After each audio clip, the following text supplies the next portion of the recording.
Magandang araw po, welcome po sa aking channel, Nov9 TV. Patalasasan po, meron po ba kayong mga properties na napapabayaan or non-performing assets? Plan nyo ibenta, pero wala kayong oras pagbenta nito. Kung ito'y pagkakatiwala nyo po sa amin, tawag lang po kayo sa aking numero, usap po tayo, gawan ko po ng video for free. Yes, libre po. Wala po kayong babayaran. Tutulungan pa namin kayong mabenta ang inyong property. Kami na po bala sa marketing,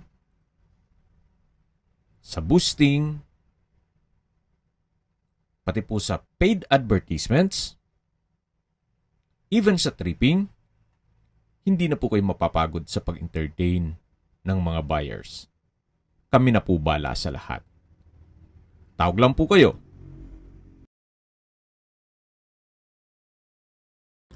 Nandito po tayo ngayon sa isang exclusive subdivision dito sa Tagaytay. Ito pong bagong video presentation natin ay isang house and lot na may lot area na 300 square meters. May floor area po ito na 400 square meters more or less, with 4 bedrooms, 3 bathrooms, fully fenced na rin po buong property. Ito pong bahay ay wala na po kayong ipapagawa. Gawa ng ito po'y newly renovated. Dito po sa loob ng subdivision ay kumpleto din po ang amenities, gaya ng clubhouse, basketball court, swimming pool, park and playground, at marami pa pong iba. Meron din pong 24 hours security. Ito po'y nasa mataas na lugar. Ang estimated elevation above sea level ay 2,000 feet. Kaya napakatahimik po ng lugar, sariwa ang hangin, at malamig po ang klima. Ito po yung steel gate. Pasok po tayo. Yan po yung garahe. Naka-pebbles design po ang flooring. At ito pong poste ay naka-brickstone design. Mula po dito sa garahe o balkonahin na rin po ito, meron pong overlooking view o mountain view. Yan po, tunghayin nyo po. Napakaganda, napakaaliwalas. At tungkol naman po sa dokumento nito, ito'y titulado. Buhay po ang may-ari, kaya wala po kayong magiging problema sa documentation o sa transfer ng title. Dito pala sa taas ay meron din pong maliit na kwarto. Kaya makikita nyo meron pong maliit na hagdan. Naka-landscape na rin po dito sa may pocket garden. Ito pong hagdan ay naka-concrete staircase and handrail. Samahan nyo po ako at bababa po tayo. Yan po yung papunta naman sa main door. Naka-brickstone design din po itong wall. Then meron pong customized glass windows. Yan po yung part ng staircase. May pocket garden na rin po dito. At bababa po ulit tayo. Dito po sa kabilang side ay meron din pong maliit na garden. Nandito na po tayo sa main door. Ito'y naka-solid wood door at welcome po dito sa bahay ni Ma'am at Sir. Ito po yung living area o salas. Meron na rin pong rattan sofa set with center table. May fireplace, then rafter design ng ceiling with vintage na chandelier. At sa dulo po ay may access door papunta sa balkonahe. Dito naman po yung dining area na may 4-seater dining set, naka-high ceiling, tile flooring, at dito naman po yung formal kitchen. May kitchen countertop, wall-mounted kitchen cabinet, kitchen drawer, at storage ng kitchen utensils. Meron din pong kitchen window na may Korean blinds.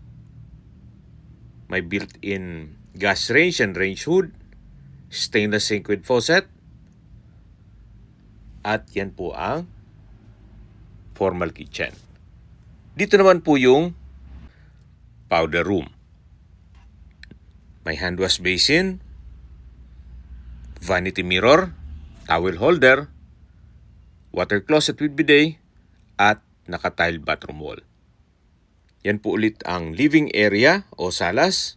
Sa dulo yung fireplace na meron pong customized glass window with blinds. Yan po yung main door at dito naman po yung tinutukoy ko na access door papunta sa balkonahe. Na malaki din po ang espasyo nito hanggang sa dulo. Meron pong coffee table. 2 set po yan. At mula naman po dito, matatanaw nyo yung lower part ng subdivision at pati po mountain view. Halos lahat po ng terrain dito sa loob ng subdivision ay slope. Yan po ulit yung sliding door papasok dito sa may living area o salas. Then mula po dito matatanaw natin ang main door at dito naman po yung bar counter na may 3 high chair. At katabi naman po yung hagdan papunta sa baba. Mamaya po check natin yan.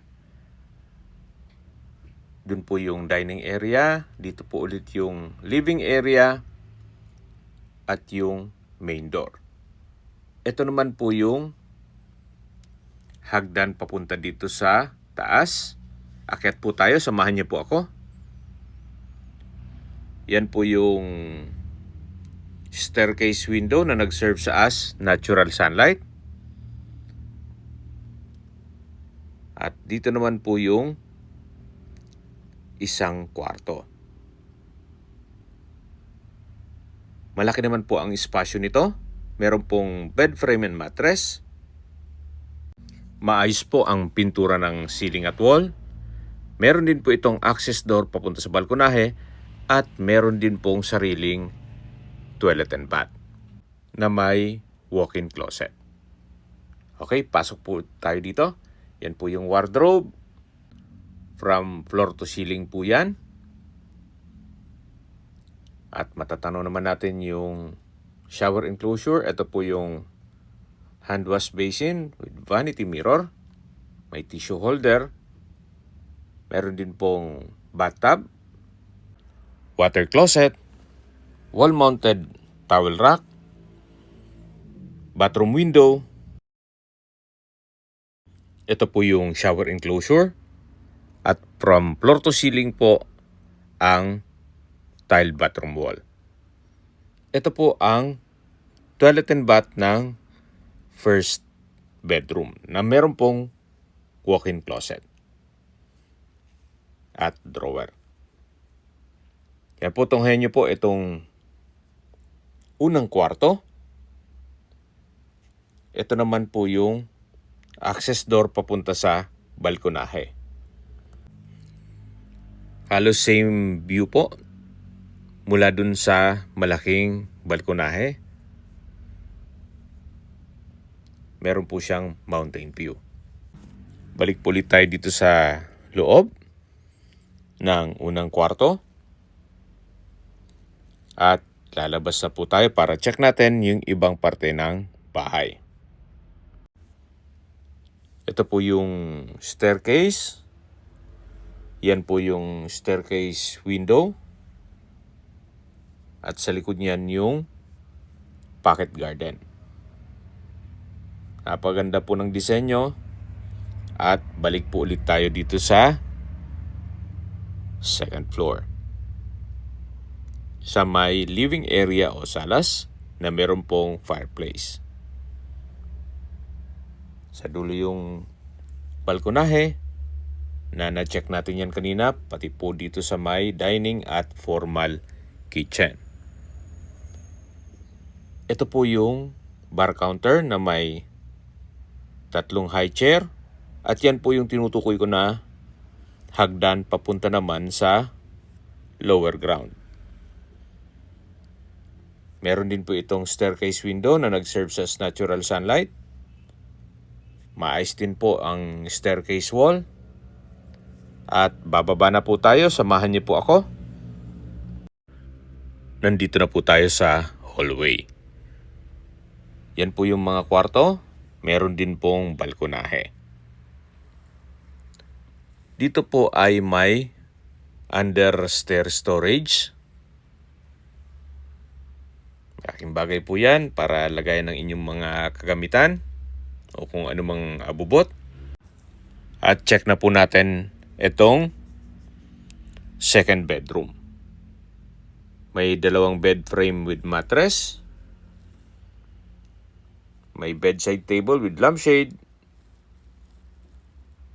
Sa dulo po ay may sliding glass window with blinds. Meron pong wardrobe from floor to ceiling po yan. At yan po ang second bedroom. Yan po yung hagdan. At dito naman po yung daan papunta sa balkonahe. Yan po yung common toilet and bath at third bedroom. Check po muna natin itong banyo. May hand wash basin, vanity mirror, water closet, tissue holder, shower enclosure, bathroom window, at ito yung naka-tile bathroom wall. Meron din pong wall-mounted na towel rack. Ito po yung common toilet and bath. Yan po yung hagdan. At ito naman po yung pangatlong kwarto o third bedroom na kung saan sa spasyo sakto lang, hindi naman siya ganun kaliit at hindi naman ganun kalaki. May bed frame and mattress, bedside table, wardrobe, at may dalawang sliding glass window with blinds. Yan po yung third bedroom at yan po yung hagdan papunta sa baba. At ito naman po yung balkonahe na meron pong coffee table.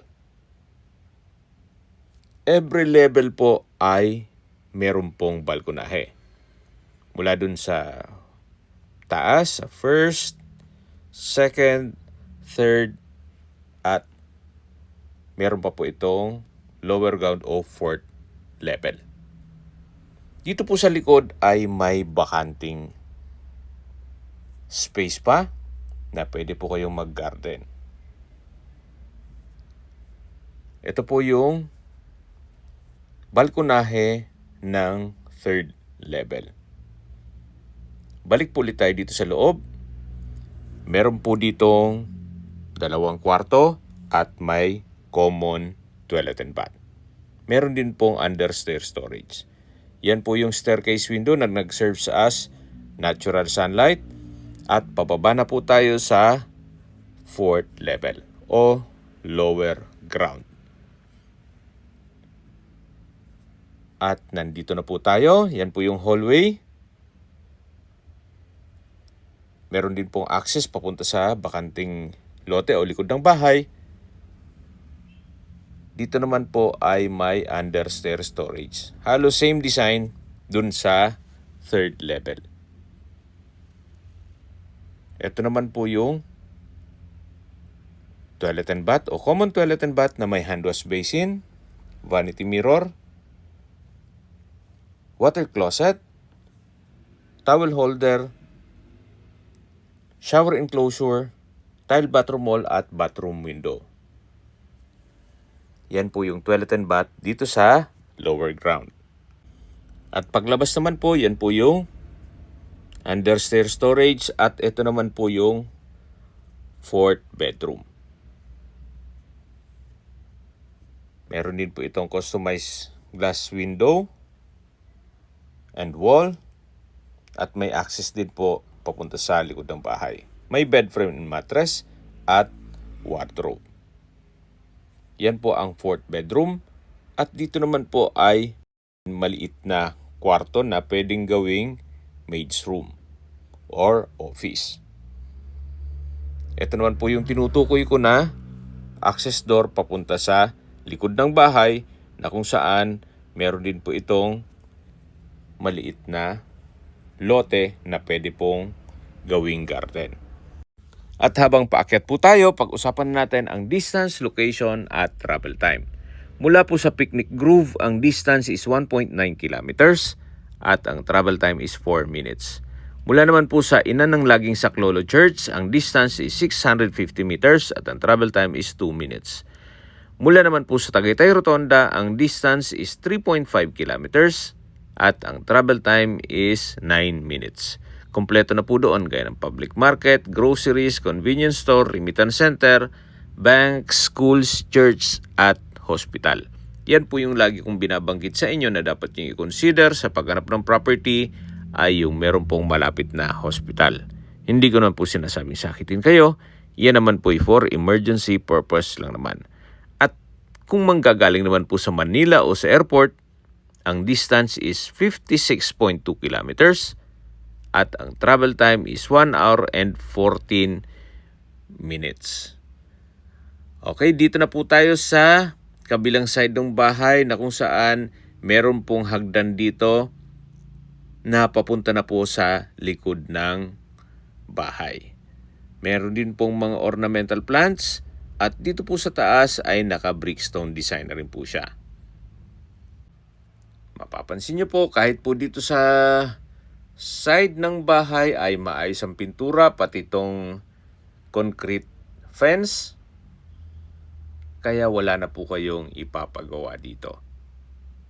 Ito po yung tinutukoy ko na likod ng bahay na meron pong malaking espasyo pa na pwede pong mag-garden at kung may maliit na okasyon, pwede pong ganapin dito. Yan po yung access door papunta sa last bedroom na naikutan natin. Then dito naman po ay meron din pong balkonahe, dun yan sa third level. Okay, recap lang po sa mga nag-skip po ng video. Ito pong property ay nasa isang exclusive subdivision dito sa Tagaytay. Hindi po malapit sa Tagaytay, kundi sa mismong Tagaytay City po. May lot area po ito na 300 square meters at may floor area na 400 square meters more or less. Tungkol naman sa dokumento nito, ito'y titulado, buhay po ang may-ari, kaya wala po kayong maging problema sa documentation o sa transfer ng title. Meron pong 4 bedrooms, 3 bathrooms, maid's room, or pwedeng gawing office. At dito po sa loob ng subdivision ay kumpleto din po ang amenities gaya ng clubhouse, basketball court, park and playground, swimming pool, at meron pong 24 hours security.